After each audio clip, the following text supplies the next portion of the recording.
Hey folks, David Stewart here. I'm going to read something to you. Very important that I read it to you without context first. Here we go. Everyone in the world has to take a private vote by pressing a red or blue button. If more than 50% of people press the blue button, everyone survives. If less than 50% of people press the blue button, only people who press the red button survive. Which button would you press? So think about that for a minute. The language used to describe this little thought experiment is really important. And this blew up on Twitter. So as you just think about it for a second, I want to point out that the game theorists, the high intellect people, were the first people to jump on this and point out that basically everyone was answering this question wrong, because the poll on Twitter is 57.9% blue and 42.1% red. Now, if you were thinking about it, I'm going to read it again. Everyone in the world has to take a private vote by pressing a red or blue button. If more than 50% of the people press the blue button, everyone survives. If less than 50% of people press the blue button, only people who press the red button survive. Which button would you press? Because of the way this is worded, people start to think that it is imperative to press blue, that we all are going to survive if we just press blue. But the game theorists quickly pointed out that if you reframe this, the only really logical choice is red. Blue is a terrible choice for an individual to make. Let me reword this for you. There's two buttons. If you press the red button, you will live. If you press the blue button, you will die. If more than 50% of the people who are forced to press the buttons press the blue button, then they won't die. So when you frame it like that, everyone is going to press the red button, and you don't need to worry about anybody pressing the blue button and dying. But the way that it's worded on Twitter here is really clever. Tim Urban is the guy who put this up. I'm not sure if he composed this little thought experiment or he got it from somewhere else, but it's excellently worded because it leads people to believe that there's like this prisoner's dilemma, and if we all just come together and we press the blue button, then we're going to survive. The smarter people who are thinking on the meta level above this know that red is the rational choice, but you also know that lots of people are going to be deceived by the wording of the question, or they just are going to be too unintelligent to understand the decision, and they're going to press blue even though it'll kill them. And so concern for those people who are pressing the blue switch, pressing the blue button, is going to compel you to also press the blue button. If we all get together and press the blue button, we'll protect the people that are too stupid, that are too confounded by the question to press the red button. And that's a noble way of putting it. That is more of a moral thought. There'll be children pressing the blue button. We have to make sure that the children don't press the blue button. I did a quick little survey. I read it like this, and the children, their initial thought was, well, we should press the blue button so we all survive, because they weren't thinking of the game theory, that they're just not trained to think this way. Lawyers think this way. This would be like an LSAT kind of question. Which is the more logical choice? Obviously, the red button is logical. And if I frame it the way that I did before, red, you survive 100%. Blue, you die, unless almost everyone, more than 50% of the people press blue, in which case you also survive.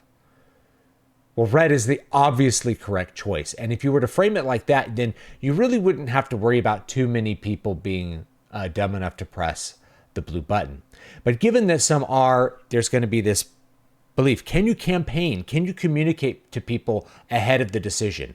Okay, some of you are going to press blue, even though it's wrong, even though it's not the correct choice on the individual level. Some of you are going to press blue. You're going to be deceived by the language into pressing blue. Therefore, we all need to press blue to protect those people. That could be one way to basically convince the people who know that red is the right decision to press blue. And then maybe we're going to protect the people who press blue. But if it was real, this is not a question on Twitter, but if you actually had to press the button and no one was seeing you press the button, it was a private vote, would you still press the blue button or would you press the red button? Knowing that there's a good likelihood other people are going to just go, oh, well, red is going to make me survive. I'll press the red, right? If you were able to tell everyone, okay, game theory is we're all just going to press the red button and 100% of people will survive. We're all just pressing the red button. The red button is the survive button. If you frame it like that, then some people, no matter what, I guess no matter what outcome, some people are going to press blue and die on accident. And that's going to be an unfortunate loss. So do you try to rally people and get people to press the blue button to protect the people that you know are going to accidentally press blue or be deceived when pressing blue? That's sort of the meta thought. So to me, what's more interesting about this question is not the game theory that's like, obviously red button is the more logical choice, but really how that language, the way it's presented, focusing on the blue button and what the blue button does and makes people ignore what the red button does. Is that really the power of what this question is? And we can think of some deeper, more critical ideas here. Like if this is presented to voters, right? If you have a summation of a law on the ballot, how you word that summation. Because many times people will go into a ballot box without really looking up what they're voting on, especially for like complex all these proposition laws we had in California, and they exist in other states as well. But there's a summary that's on the ballot to remind people Prop 125 does this thing, and so they can vote on it or not.